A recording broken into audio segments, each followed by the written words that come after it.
Des illusions d'optique, des énigmes très difficiles à résoudre, des problèmes mathématiques qui demandent d'avoir un œil aiguisé. Installez-vous confortablement, voici les énigmes secrètes qui vont beaucoup vous surprendre. C'est lundi, vous venez d'arriver au bureau, vous vous sentez patraque et vous n'avez aucune envie de démarrer. Vous voulez réveiller votre cerveau qui semble être en hibernation depuis un bon moment. Un café? Oui, pourquoi pas. Mais avant, nous avons mieux que ça pour vous secouer un peu. Ce qu'il faut, c'est une bonne petite énigme qui va vous chiffonner l'esprit. Beaucoup plus efficace que le café, croyez-moi. Regardez cette image, réfléchissez bien. La question est simple. Lequel de ces réservoirs va se remplir en premier? Vous pensez d'abord au K, vous changez d'avis, puis vous vous dites que c'est peut-être le D qui est plus facile à remplir. Et puis tout compte fait non, vous hésitez maintenant entre le C et le D. Vous prenez quand même quelques minutes pour réfléchir et bingo, vous avez trouvé la solution.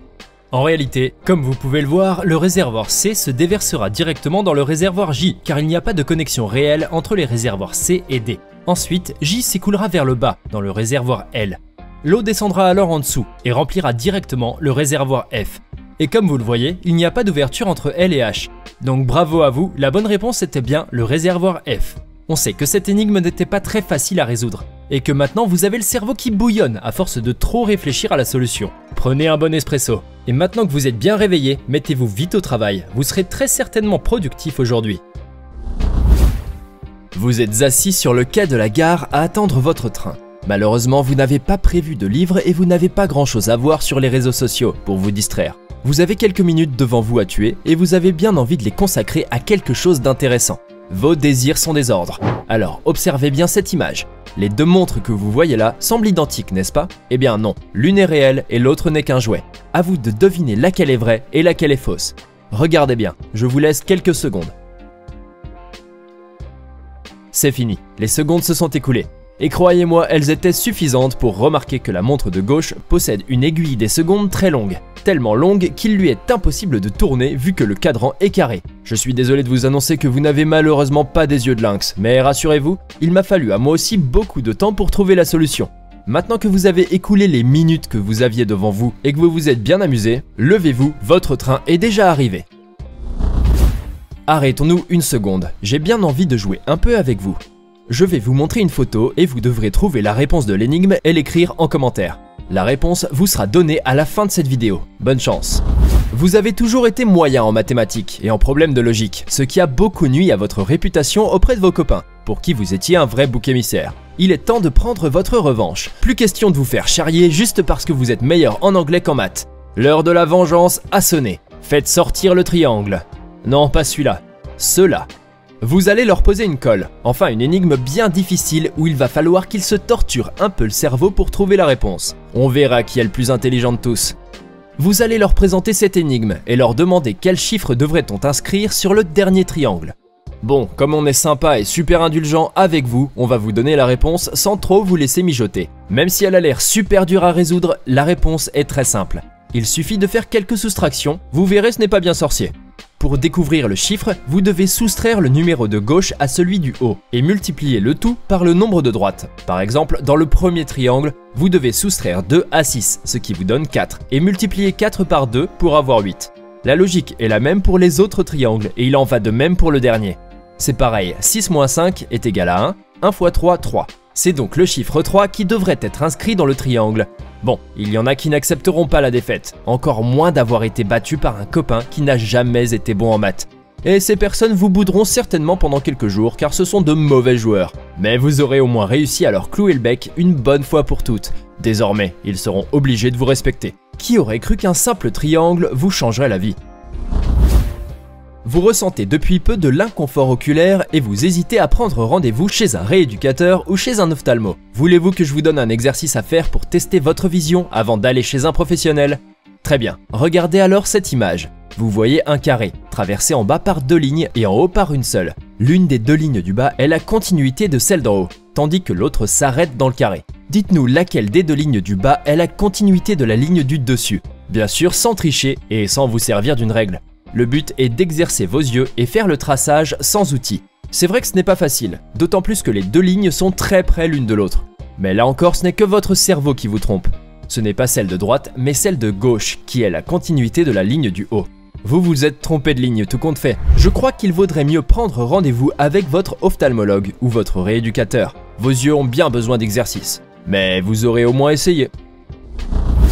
Vous avez très certainement vu cette image tourner sur les réseaux sociaux et vous vous êtes sûrement prêté vous aussi au jeu. Celui de dire ce que vous voyez en premier, un lapin ou un canard. Voulez-vous que je vous explique pourquoi beaucoup de gens distinguent un animal et pas l'autre? Alors regardez bien encore cette image. Ce dessin tracé au crayon en 1892 est une illusion d'optique. Certains verront dès la première seconde une tête de canard avec un long bec, tandis que d'autres verront une tête de lapin avec de longues oreilles. Au-delà de la dimension visuelle et plaisante de l'image, cette illusion d'optique porte un message beaucoup plus profond quant à l'état de notre psyché. Le but dans cette image, ce n'est pas de savoir ce que l'on voit en premier, car la vision n'est que le résultat de l'activité visuelle. Mais le but est plutôt de savoir si le cerveau a la faculté de pouvoir décider de voir ce qu'il veut voir, c'est-à-dire la capacité de chacun à passer facilement d'un animal à l'autre.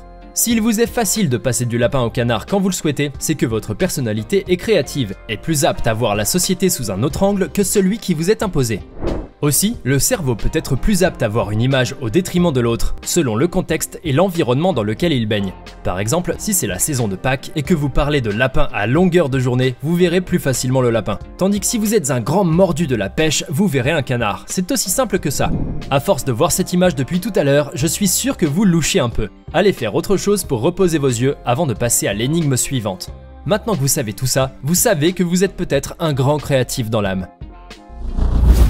Votre petite sœur vient avec son ordinateur à la main et vous demande de lui expliquer pourquoi les cercles qu'elle voit sont en train de bouger. Vous ne savez pas quoi répondre et trouvez une excuse pour vous dérober.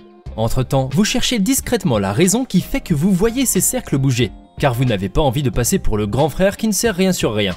Je vais vous expliquer, mais attendez-vous à surexploiter votre vision pendant quelques minutes, peut-être même à avoir le tournis. Sachez d'abord que les illusions de mouvement sont créées grâce au contraste de couleurs, mais aussi grâce aux formes géométriques qui les composent. C'est un savant mélange entre les illusions de couleurs et les illusions géométriques, sans quoi il ne pourrait y avoir cet effet. Sachez aussi que nos yeux se fatiguent très rapidement lorsqu'ils sont obligés de fixer un objet. Leurs muscles permettent de voir cet objet qu'il soit en mouvement ou pas. Nous pouvons aussi distinguer des mouvements lorsque nous le fixons pendant longtemps. C'est pour cela que nous avons cette impression que les objets bougent. Ces effets apparaissent au moment où les images constantes entrent en conflit avec celles qui sont déplacées du fait des mouvements des yeux. Ces illusions sont basées sur le temps de la réaction des substances photosensibles. Sur cette image par exemple, il s'agit d'une illusion qui allie à la fois la couleur et la luminance. Chaque zone en périphérie de la zone fixée semble bouger, mais il n'en est rien du tout, car en vérité aucun cercle ne bouge. En effet, lorsque vous passez votre regard sur cette image, les cercles semblent être en mouvement, mais c'est en fait votre cerveau qui interprète de façon complètement erronée l'image. Cette illusion s'explique simplement par le fait que vos neurones détecteurs de mouvement sont piégés, accaparés et hypnotisés par l'image. Leur activation provoque donc un effet de mouvement. En effet, on parle ici de l'ordre des 4 zones. Le mouvement se fait d'une région de couleur foncée à une région de couleur plus claire, mais aussi des régions les plus lumineuses aux régions les moins lumineuses. L'ensemble crée cette impression d'instabilité. Je sais que vous avez un terrible mal de crâne à force de voir toutes ces illusions d'optique. Éteignez votre ordinateur et allez vous reposer quelque part, loin des écrans. Vous savez maintenant le secret de toutes ces illusions d'optique. Vous pourrez maintenant expliquer à votre petite sœur pourquoi elle voit des cercles bouger sur une image stable. Choisissez juste les mots les plus simples, car il lui sera difficile de comprendre la chose d'un point de vue scientifique. Vous êtes à une soirée avec des amis, vous passez un bon moment avec eux et vous avez envie de les épater avec un tour de magie. Sauf que vous n'avez pas de carte et vous ne connaissez pas vraiment de tour qui les laissera bouche bée. Laissez-moi vous montrer un coup incroyable qui va les épater. Vous n'aurez besoin de rien d'autre que votre talent de comédien pour faire le garçon mystérieux, secret et ésotérique. Je vais vous apprendre une méthode incroyable pour deviner l'âge des personnes que vous venez de rencontrer ce soir. Celle-ci consistera à demander à la personne que vous aurez choisie de multiplier le premier chiffre de son âge par 5. Disons que la personne a 35 ans. La personne se servira d'une calculatrice pour cela. Elle multipliera donc le 3 par 5 et ça donnera 15. Ensuite, vous lui demanderez d'ajouter un 3 à la somme, ce qui donnera 18, chiffre qu'elle doublera. Elle obtiendra 36, auquel elle devra ajouter le deuxième chiffre de son âge, cela donnera 41. Dites-lui ensuite de soustraire 6 de la somme, ce qui donnera 35.